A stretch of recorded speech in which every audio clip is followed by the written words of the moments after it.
Caitlin Clark is the only woman in basketball to ever sign with Wilson Basketball, and she's the only athlete since Michael Jordan to do so.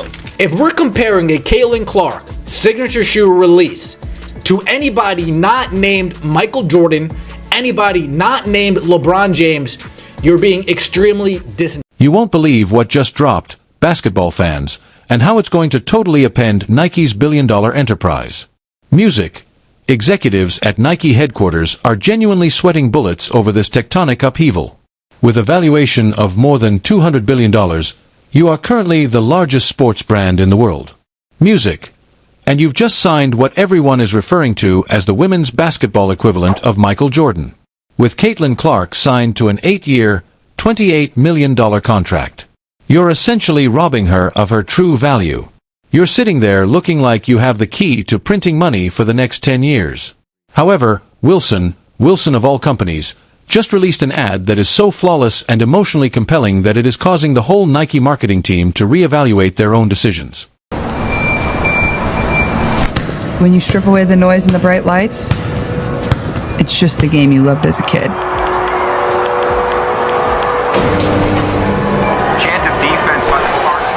However, the impact is going to alter everything. Allow us to illustrate Nike's current dire situation. Nike has completely collapsed during the past few years. We are discussing a business whose value has decreased by more than $100 billion since 2021. The situation became so dire that individuals were actually demanding the dismissal of their CEO. And you know what? He was forced to resign. Nike was drowning in their own errors while Adidas was prospering despite dissolving their Yeezy alliance. Nike's third quarter revenue is predicted to drop by 11.5% to $11 billion. Music.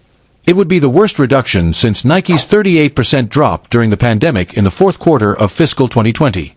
According to statistics gathered by LSG, Nike started an ambitious comeback under Hill. However, according to Morningstar analyst David Schwartz, the sportswear giant won't be able to boost sales with only one or two stylish new looks. It must develop a brand new franchise, such as a line of goods that generate billions of dollars in sales. Sorts stated that it requires years. However, Caitlin Clark, the generational talent who appears perhaps once in 10 years, was their savior. In college, this person was twice as well known as Angel Reed. 4 times as well known than the most well-known male athlete in the history of collegiate basketball. That is completely unheard of. Every big sponsor was throwing money at her when she went pro. She was intended to be the face of the Curry brand by Under Armour. She stayed with Nike because of the way they promoted her in college. Even though Adidas was prepared to spend a fortune, everyone was anticipating the release of her signature shoe, which would permanently alter women's basketball. But this is where things get really crazy. Nike reveals that A.J. Wilson would receive her trademark sneaker first while everyone waits for Caitlin's. Beneath that announcement was a fact that ought to have infuriated every Nike stockholder. According to them, Caitlin's shoe won't be available in stores until 2026 or possibly 2027. We're even speculating that. But today was the Nike quarterly call, putting to rest any rumors that A, this wasn't a done deal, and B, there are renegotiations at the table. Something that this did clear up as well, it's looking like Caitlin Clark's shoe was coming in 2026. As a result, Nike changed its timeline from 3 months to 3 years. There is a serious problem here, and it is going to be revealed in the most embarrassing way imaginable. Major newspapers asked why people were upset that Caitlin had a shoe deal when she signed it. The dispute. Even though Clark had not yet participated in a WNBA game, some fans contended that A.A. Wilson ought to have received her shoe before Clark. Here's the problem, though. Fairness is not the focus of business. It has to do with what generates revenue. Tim Duncan was outsold by Allen Iverson in them shoes, even though Duncan is a superior player. Music. Nike tried Tim Duncan shoes twice, but both times they were canceled due to low sales. And you know what? Tim Duncan knew business, so he didn't give a damn. A Wilson isn't Tim Duncan, though. Nike is actively promoting her by using her in advertisements and billboards. This is the point at which it becomes extremely uncomfortable. She has made several dubious remarks regarding the privilege of white players. When talking about Paige Buchers, she stated that the player's success was influenced by her luxury, adding that her basketball prowess was practically an afterthought. If we're comparing a Caitlin Clark signature shoe release to anybody not named Michael Jordan, anybody not named LeBron James, you're being extremely disingenuous. Extremely disingenuous. We can't compare abnormality to normal behaviors. We can't compare the extreme case, the rarest of the rare case, to an average Joe Schmo walking down the street singing do I did it dum diddy do. We can't be doing that. We only compare Clark to Jordan, Clark to James, Clark to Tiger, Clark to Gretzky, Clark to Ali. That's Caitlin was left off the Team USA Olympic squad, the official reason she didn't earn it yet. Christian Laettner had no NBA experience when he was put on the 1992 Olympics Dream Squad. Yet, Caitlin Clark is not making this one. Diana Taurasi was a WNBA rookie when she made the 2004 Olympics team and had similar stats as Clark at the time. Yet, 20 years later, Caitlin Clark is not good enough. But then she proceeded to dominate as a rookie. First team All-WNBA, leading all rookies in numerous categories, fourth in MVP voting, and single-handedly altering WNBA viewing hurt. Games averaged over 1 million views, while ordinary WNBA games garner 300,000. A ticket to her first playoff game cost more than every other WNBA playoff game combined. The Washington Mystics had to shift to the Wizards arena merely to accommodate the masses coming to see her. She set WNBA attendance records everywhere she played. Even Team USA later realized leaving her off the roster was a mistake. However, Nike is still holding back because they are too afraid to release their most marketable athlete. Everything changed after Wilson released their commercial. This isn't your typical advertisement. Nike's subsequent efforts seem amateurish in comparison to this masterwork of emotional storytelling. That lovely message opens the commercial. It's just the game you loved as a child when the bright lights and sounds are removed. Boom. Directly in the fields, Wilson enters the picture and perfectly encapsulates the reason we initially fell in love with basketball. But Nike is crippled by politics and scared to properly market their biggest star. Feed on the hardwood. Basketball in hand, guiding you, inspiring you, working on the player you dream to be, because the ball will always bring you back to your favorite place, the commercial goes on. Composed, concentrated, and self-assured. This marketing is brilliant. They're not attempting to negotiate cultural politics or sell shoes. Dreams, nostalgia, and an unadulterated passion for the game are what they are marketing. Nike's player, Caitlin Clark, is the embodiment of this ideal message. Afraid to provide a proper promotion. Here's why this is so disastrous for Nike though. Caitlin Clark became the first female basketball player to sign with Wilson, and she is the only athlete to have this kind of collaboration with them since Michael Jordan.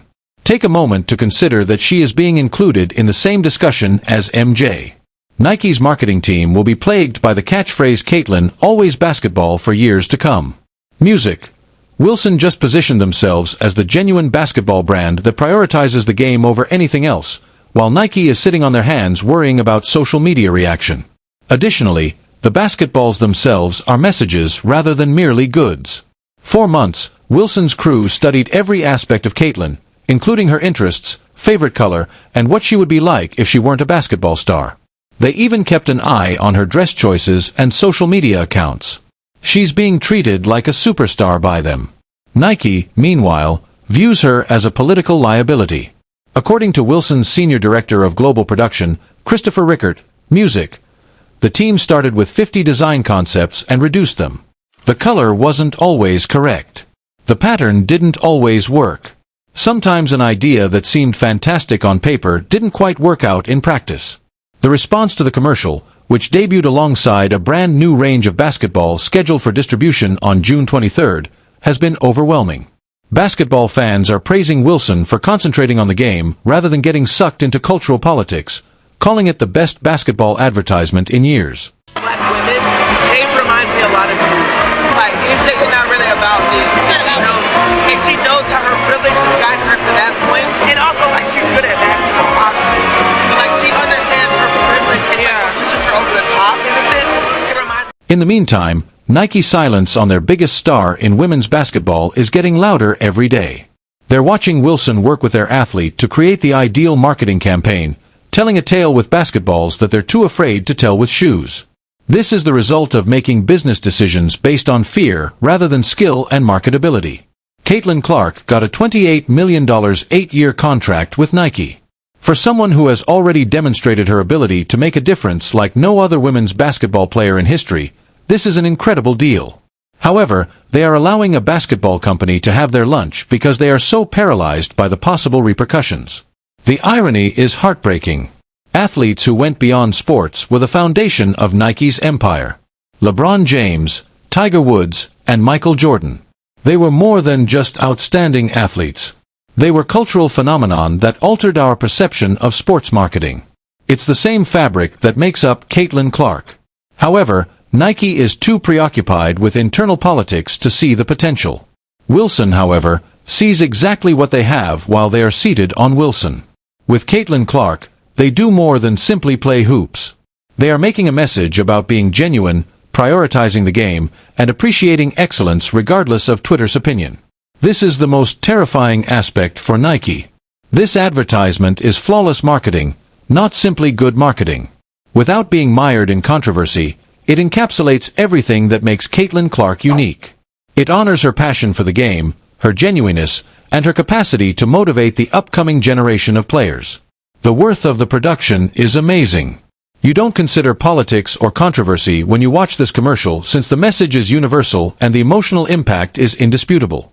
You consider the reasons for your passion for basketball.